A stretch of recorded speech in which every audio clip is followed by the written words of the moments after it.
Assalamualaikum warahmatullahi wabarakatuh. Kembali lagi di pembelajaran IPA ya. Untuk topik kita masih sama, yaitu sistem reproduksi manusia. Tetapi untuk materi kita pada hari ini berbeda. Materi pembelajarannya kita hari ini adalah yang pertama, kita akan pelajari mengenai organ reproduksi laki-laki. Yang kedua, yaitu struktur dan fungsi organ penyusun sistem reproduksi pada laki-laki. Dan yang ketiga, yaitu proses pembentukan sel sperma atau yang disebut dengan spermatogenesis. Oke, setelah ini kita akan kupas satu persatu mengenai materi pembelajaran kita hari ini. Yang pertama adalah kita akan belajar mengenai organ reproduksi laki-laki. Nah, untuk organ reproduksi laki-laki ini dibagi menjadi dua bagian, yaitu yang pertama adalah alat reproduksi luar, dan yang kedua adalah alat reproduksi dalam. Bedanya apa sih untuk kedua alat reproduksi ini? Untuk yang pertama, yaitu alat reproduksi luar, yaitu alat reproduksi yang terletak pada bagian luar tubuh dan dapat diamati secara langsung. Sedangkan untuk alat reproduksi dalam adalah alat reproduksi yang terletak pada bagian dalam tubuh dan tidak dapat diamati secara langsung. Nah, untuk bagian yang pertama mengenai alat reproduksi luar, karena tadi definisi alat reproduksi luar adalah alat reproduksi yang terletak pada bagian luar dan dapat diamati secara langsung. Jadi untuk organ reproduksi laki-laki yang termasuk golongan alat reproduksi luar ada dua, yaitu penis dan skrotum. Sedangkan untuk yang alat reproduksi dalam, karena letaknya di bagian dalam dan kita tidak dapat melihatnya secara langsung, di bagian organ produksi laki-laki ada tiga bagian, yaitu yang pertama adalah testis, yang kedua adalah saluran sperma, dan yang terakhir adalah kelenjar reproduksi. Nah, setelah ini kita akan bahas satu persatu mengenai fungsi dan struktur dari masing-masing alat reproduksi, baik itu alat reproduksi luar maupun alat reproduksi dalam. Yang pertama adalah alat reproduksi luar, yaitu penis. Bagi kamu anak laki-laki, air kencingmu akan dikeluarkan melalui saluran yang disebut dengan penis. Penis ini berfungsi sebagai saluran kencing atau urin dan juga sebagai saluran sperma. Selain itu, penis juga berfungsi sebagai alat kopulasi, yaitu pertemuan antara sel sperma dengan sel telur atau ovum. Penis ini terbentuk dari otot dan tidak memiliki tulang. Pada ujung penis terdapat struktur seperti lipatan kulit yang disebut dengan kulup. Nah, kulup inilah yang nantinya akan dipotong saat seseorang dihitan. Ini adalah bagian dari penis, gambarnya seperti yang ditunjukkan pada anak panah. Sedangkan yang kedua adalah skrotum. Pada bagian yang dekat dengan penis terdapat kantong yang terlihat seperti lipatan-lipatan kulit yang disebut dengan skrotum.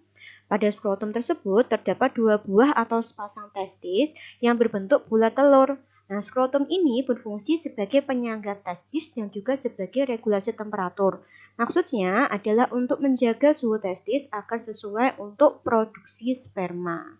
Ini adalah bagian-bagian dari alat reproduksi luar, yaitu penis dan skrotum. Berikutnya, kita akan mempelajari alat-alat reproduksi dalam. Nah, apa saja sih bagian-bagian dari alat reproduksi dalam? Alat reproduksi dalam ini akan dibagi menjadi tiga bagian, yaitu testis, saluran sperma, dan kelenjar reproduksi. Untuk saluran sperma sendiri akan ada tiga jenis saluran, yaitu epididymis, vas deferens, dan juga uretra. Sedangkan untuk kelenjar reproduksi akan ada tiga kelenjar yang kita pelajari, yaitu vesicula seminalis, kelenjar prostat, dan kelenjar Cowper atau bulburetra. Oke, setelah ini kita akan bahas satu persatu mengenai organ-organ atau bagian serta fungsi dari alat reproduksi dalam pada pria atau laki-laki. Yang pertama adalah testis. Testis merupakan organ reproduksi yang berbentuk bulat telur, berjumlah dua buah atau sepasang dan terdapat dalam skrotum. Ketika anak laki-laki berusia antara 13 atau 14 tahun, pada usia tersebut, testis akan mulai memproduksi sperma atau sel kelamin jantan dan hormon testosteron. Sehingga testis di sini berfungsi sebagai tempat pembentukan sperma dan tempat pembentukan hormon testosteron. Nah, sperma ini sendiri merupakan sel tunggal yang mempunyai ekor dan kepala yang merupakan sel kelamin bagi laki-laki. Sedangkan hormon testosteron adalah senyawa yang dapat merangsang perubahan fisik pada anak laki-laki seperti membesarnya jakun dan tumbuhnya rambut pada tempat tertentu seperti misalnya adalah kumis. Jadi hormon testosteron itu adalah akan berfungsi untuk mengembangkan perkembangan sekunder pada laki-laki. Nah, pada masa inilah kamu akan berada pada masa pubertas, yaitu masa ketika seorang anak mengalami pematangan fungsi seksual yang disertai perubahan fisik dan psikis. Berikutnya adalah epididymis. Epididymis merupakan saluran yang keluar dari testis.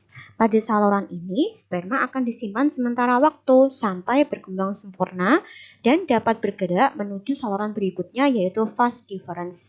Sehingga epididymis di sini itu akan berfungsi sebagai tempat penyimpanan sementara sperma dan juga tempat pematangan sperma.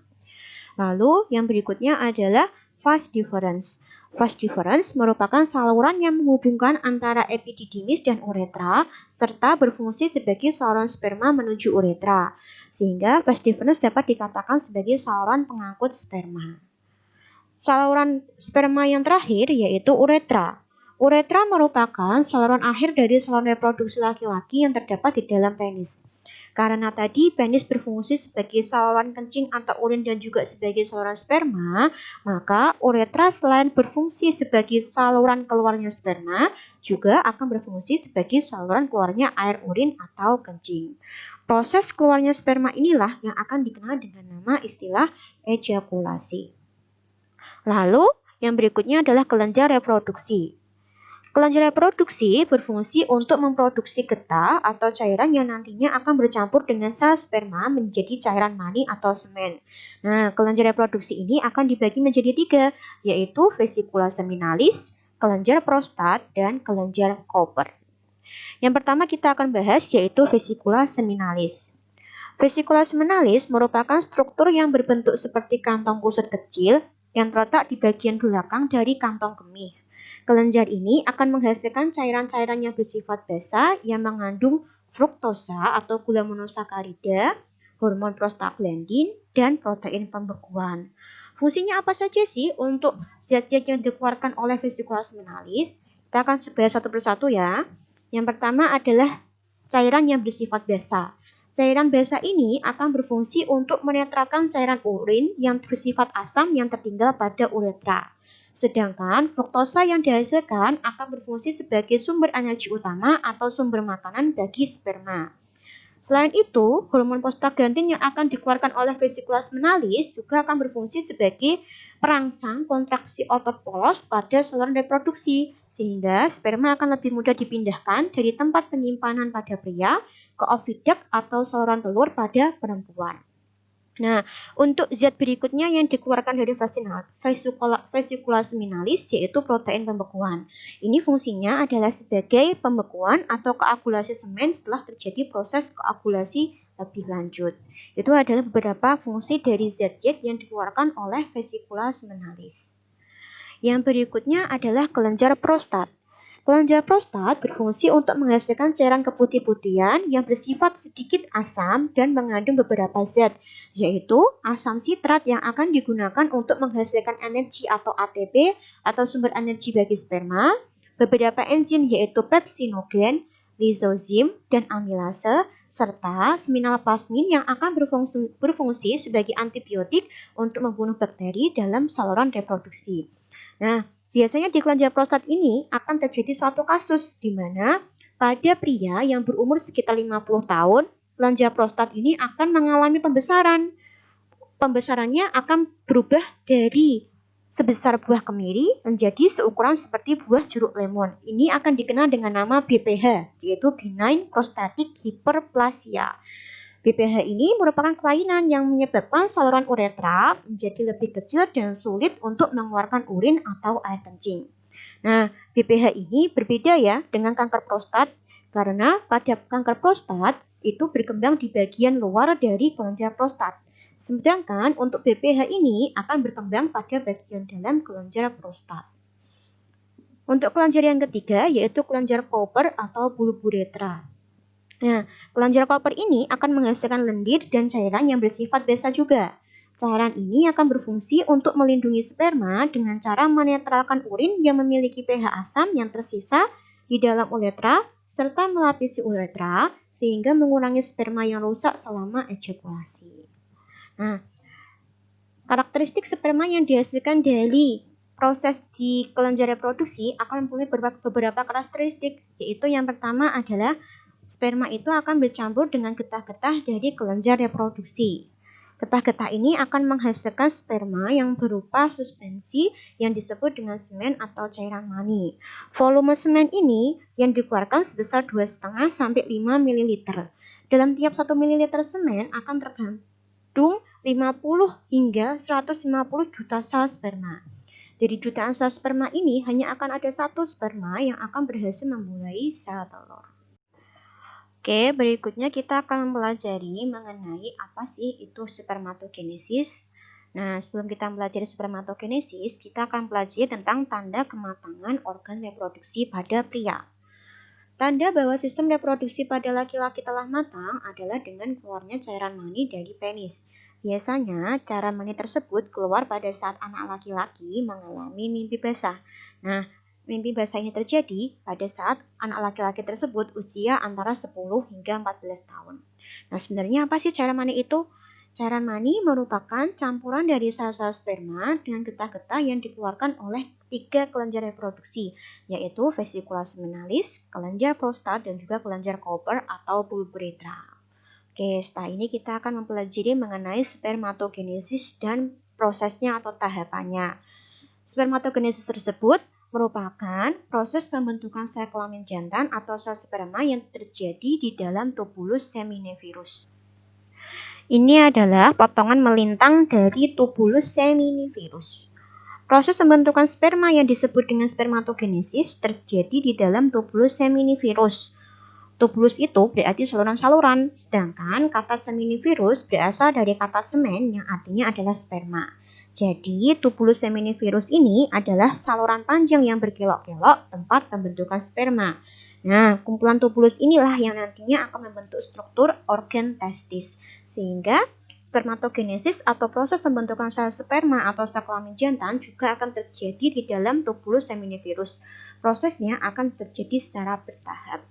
Berikutnya akan saya jelaskan mengenai tahapan-tahapan dari spermatogenesis atau pembentukan sel kelamin jantan yang disebut dengan sel sperma.